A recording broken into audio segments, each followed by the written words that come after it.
Notre père, veuf, nous a abandonnés, ma sœur aînée et moi, ne nous laissant qu'un mot. 14 ans plus tard, j'ai découvert qu'il s'agissait d'une ruse pour se débarrasser de moi. Je ne me souviens plus très bien de cette époque, mais je crois que j'avais 7 ans lorsque mon père m'a annoncé la mort de ma mère. Des gens habillés en noir nous entouraient, et la photo de ma mère était placée à côté d'un cercueil. J'étais assis avec ma sœur aînée, Aurore, en train de lécher un bonbon, indifférent au fait que la femme la plus spéciale de ma vie ne reviendrait jamais. J'étais une enfant à l'époque. Pouvez-vous vraiment me reprocher d'être aussi détendu? De toute façon, même sans maman, la vie n'était pas si mauvaise. Papa était là, et Aurore aussi. Elle était toujours froide avec moi, mais elle partageait ses pizzas et ses glaces avec moi, alors je ne pense pas que je puisse la qualifier de mauvaise. Mais je n'avais pas réalisé à l'époque que les gens pouvaient être mauvais même s'ils partageaient leurs pizzas et leurs glaces avec vous. Ils pouvaient être mauvais même s'ils disaient qu'ils vous aimaient et qu'ils s'occuperaient de vous. Perle. Lève-toi. Il est parti. Papa est parti. Aurore est entrée en trombe dans ma chambre tôt le matin avec un mot, et j'ai froncé les sourcils. C'était un dimanche et j'avais envie de dormir davantage. J'avais alors 8 ans. C'était un an après la mort de maman.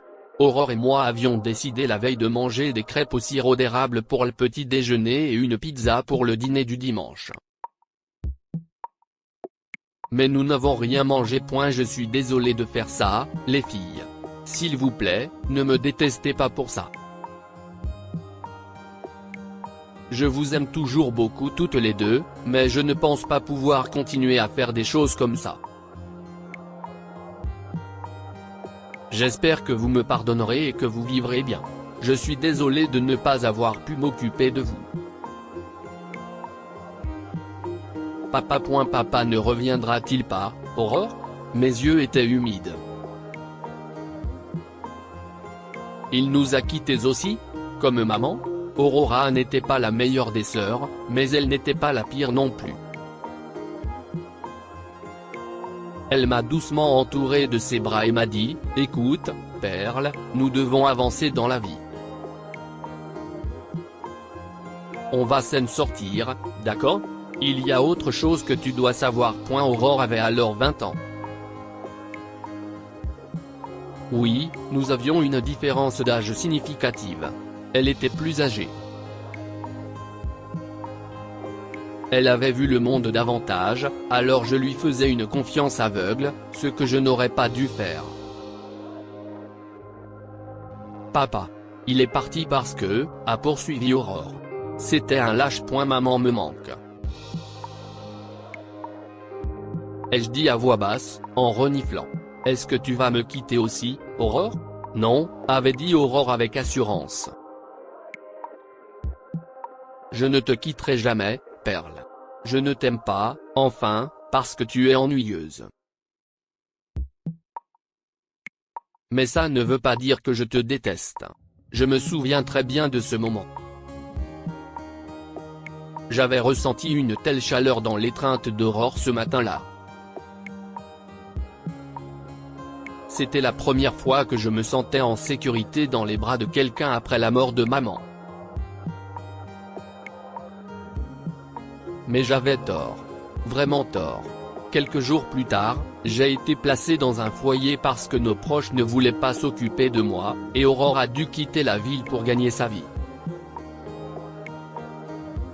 Je ne sais pas quand je reviendrai, Perle, mais accroche-toi. Ça va s'améliorer. Je ferai de mon mieux pour te sortir d'ici, d'accord? 2 ans ont passé. Aurore ne venait me voir qu'occasionnellement, et chaque fois qu'elle le faisait, elle était très froide avec moi. C'était comme si elle était redevenue l'ancienne version d'elle-même qui me détestait. Quelque chose en elle avait changé. J'ai trouvé un bon travail et je vois quelqu'un, m'a-t-elle dit un jour. Je veux aller de l'avant. Je ne veux pas que tu m'accompagnes, alors je vais être très clair. Je ne vais pas te faire sortir d'ici, Perle. Mais il y a une famille qui veut t'accueillir. Je sais qu'ils peuvent te donner une meilleure vie. Je continuerai à te rendre visite, d'accord? Et les Marot n'étaient pas mauvais. Ils m'ont adopté, m'ont donné un foyer aimant, et quand j'ai eu 21 ans et que j'ai rencontré un certain Pierre, ils l'ont accepté aussi. Lorsque Pierre et moi nous sommes mariés, nous avons invité Aurore au mariage. Elle est venue à la cérémonie, mais son visage était empreint de colère et d'une étrange aversion pour moi.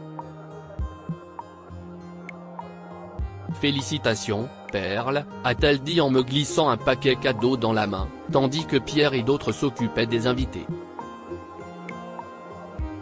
Tu t'es trouvé un homme riche. J'ai mis Pierre, ai-je répondu modestement. Je pense que cela compte plus. Si est absurde, dit-elle avec un sourire en coin. Tu voulais te montrer à papa et à moi, n'est-ce pas? Tu voulais nous montrer que tu pouvais faire mieux sans nous. Aurore. Je me suis écrié, incrédule. Tu es fâché? Ce que papa a fait. Je ne lui pardonnerai jamais ce qu'il a fait. Il nous a abandonnés. Qu'est-ce ce qu'il y a de mal à cela? Il était mieux sans toi et il est parti. Si est bien. Si est de cette froideur dont je parlais. C'était la vraie Aurore. Celle qui m'avait serré dans ses bras le matin où papa nous avait quittés et qui avait eu la gentillesse de me dire qu'elle me sortirait du foyer n'était qu'une façade pour me tromper. Un jour, Aurore est venue me rencontrer. Pierre était encore au travail, et j'ai pensé qu'elle serait d'agréable compagnie. Même si Aurore et moi n'avons pas vécu ensemble pendant longtemps, nous nous rencontrions toujours de temps en temps. C'était une journée froide et hivernale, et nous avons pris un café avant qu'elle ne parte. Par mégarde, elle a laissé son téléphone sur la table, et j'ai remarqué qu'il sonnait alors que j'étais dans la cuisine. J'ai essuyé mes mains avec une serviette et j'ai décidé de répondre. Mais dès que j'ai vu l'identification de l'appelant et l'image qui s'est affichée à l'écran, j'ai eu l'impression que quelqu'un avait vidé mon corps de tout mon sang. J'ai attrapé le coin de la table et mes yeux étaient humides. « Papa », disait l'identifiant de l'appelant. 14 ans après nous avoir quittés, c'était la première fois que je sentais sa présence dans ma vie. Mais ce n'est pas cet appel qui m'a brisé de l'intérieur. J'ai vérifié le téléphone d'Aurore. J'ai vérifié ses messages. Heureusement, ou peut-être malheureusement, son téléphone n'était pas verrouillé. J'ai eu très mal quand j'ai appris ce que papa avait fait. Ma sœur et lui étaient très proches. Ils se parlaient tous les jours, depuis 14 ans. Pourquoi? Je pleurais en faisant défiler les messages. Pourquoi vous m'avez fait ça? Si est à ce moment-là qu'Aurore est entrée. Et Perle, je crois que j'ai oublié mon téléphone. Qu'est-ce ce que tu fais? Elle m'a arraché le téléphone. Alors, comment va papa, Aurore? Lui ai-je demandé sans détour. On dirait qu'il ne nous a pas vraiment quittés. Il m'a quitté, n'est-ce pas? Aurore était très pâle. Eh bien, je n'ai rien à dire. Et si tu allais lui demander? Et elle est partie. Eh bien, j'allais lui demander. Je lui demanderai pourquoi il a fait ça le lendemain. Aurore ne savait pas que je lui avais envoyé un message via son téléphone, que je lui avais demandé de venir dans un café et que j'avais effacé le message avant qu'elle ne prenne le téléphone. Le lendemain, je l'aille rencontrer. Bonjour, papa, ai-je dit en le rejoignant au café. Cela fait longtemps. Toi ? Il a l'air choqué. Tu pensais que ce serait Aurore, n'est-ce pas ? Ai-je répondu. Si est une longue histoire. Je veux juste savoir pourquoi tu m'as abandonné. J'ai lu les messages d'Aurore hier soir. Je sais que vous vous êtes parlé pendant tout ce temps. Je ne veux pas te parler, Perle. Pour la simple et bonne raison que tu n'es pas mon enfant, dit-il, imperturbable. Ta mère m'a trompé, et j'étais tellement en colère que je ne voulais pas de toi dans ma vie. Si est pourquoi je t'ai abandonné. Aussi, laisse-moi te faire un peu plus de mal. Ta mère m'a fait du mal, alors tu le mérites. Ce mot que j'ai laissé. J'ai demandé à Aurore de l'écrire.